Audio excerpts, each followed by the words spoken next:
It is your Thursday. It's 8:05, 5 minutes after 8 o'clock. I'm Brad Majors. I'm Rick Knight. And we have a guest in the studio. Yeah, we've been talking about it, and I've been looking forward to it. And right when I got back in town from North Carolina, found out about the show. George and my mom were in town down here and taking care of some medical stuff. And I asked George, would you like to be on the show? And I knew he would, and here he is. It's my stepdad. He's also the founder of the Bridges of Hope. That is a long-term residence center for those suffering, men and women, suffering from alcohol and drug addiction. Also, he is the former chairman of the Clinch County. We're talking about way down there, but we get out on 52 different cable systems. Mm-hmm. So anyway, way down in Clinch, he was a legend in Clinch County, and he's known down there as George Allen, but that's his middle name, George Allen Sirmans. And George, welcome to the program, sir. Thank you, Rick. I'm a legend in my own mind.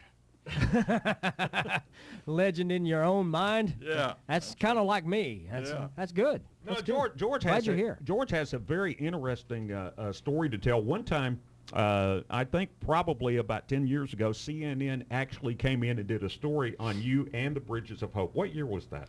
91. So, well, actually almost 20 years ago. Almost 20 years, yeah. That they came in. Now, George is an alcoholic. Right. Well, I can't say that on the air. I've got some problems with saying I'm an alcoholic on the air because I'm not supposed to. I'm not. Oh, okay. Sorry about I'm that. not supposed to be there. Sorry about that. But I anyway. have a disease of addiction. Right. There you go. Disease of addiction. And the thing about it is, you were a Clinch County commissioner and then the chairman for how many years? 16 years. Wow. And they absolutely loved him down there. And I'm serious. You go down there, everybody knows him. And the thing about the Bridges of Hope, the thing about it is the vision for the Bridges of Hope came to you at what time? It happened in 1980. I was in a meeting in Brunswick, Georgia, and in the middle of the meeting, or about the end of the meeting, everything went blank, and I seen this place. And I called it Bridges of Hope, and it came from this power I choose to call God. And that was 1980.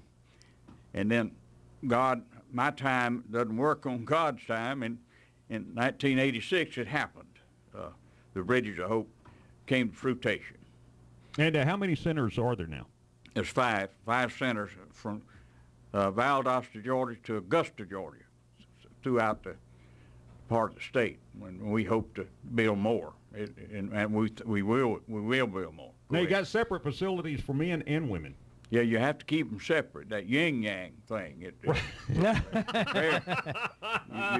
just can't. It just doesn't mix. And people with these diseases, they're really, a lot of them are asleep. And we're in the process of helping these folks wake up. Well, I mean, I put George on the spot by saying that when he came on the show, and obviously, I forgot I shouldn't say that, but I too, and it's documented, and I too suffer from addiction problems as well, right? And have in the past. Mm-hmm. And anyway, the Bridges of Hope, it's long term, George. When you talk about long term, what period of time are you talking about? 6 months to a year.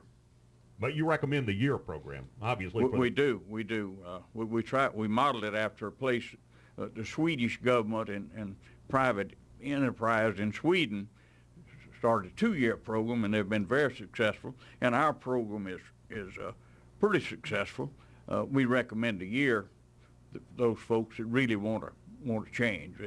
It's all about change. It's all about waking up from this disease. And see, most alcoholics and drug addicts, they grew up mentally and they grew up physically, but emotionally they stuck sometime between the 8 and 12 or 14 years old. They don't grow up, and the process is giving them time to grow up in this facility. And in order to get them to grow up, what exactly do you do to help them do that? It's a 12-step program. Right.